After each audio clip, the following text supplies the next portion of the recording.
زلزله څه ډول پېښه ده؟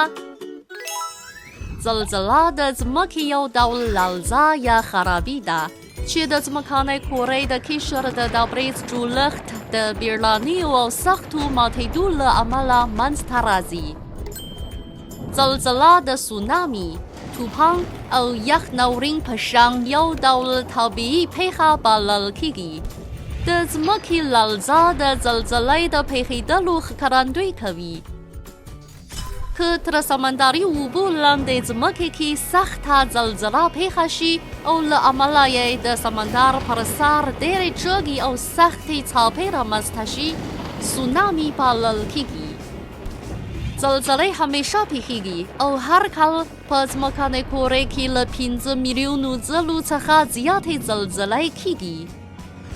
د ځمکنۍ کورې په داخل کې د ماتېدو ځای د زلزلې سرچینه بلل کېږي او د ځمکې د پاسه هغه ټکی د زلزلې مرکز یادېږي چې د زلزلې سرچینې ته ډېر نږدې موقعیت لري.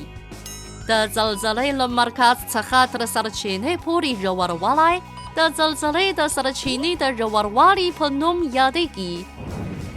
معمولاً که د کومې زلزلې د سرچینې ژوروالی له 70 کیلومترو څخه کم وي، نو د سطحي سرچینې د زلزلې په نوم یادېږي.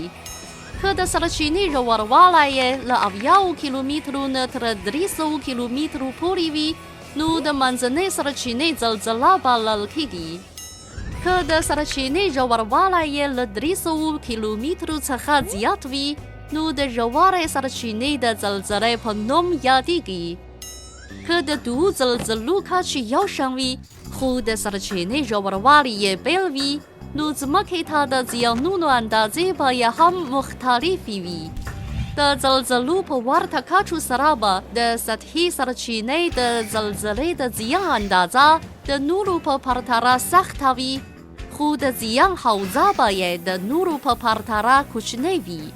نو په ورته حال کې د ژورې سرچینې د زلزلې د زیان اندازه به د نورو په پرتله کمه وي.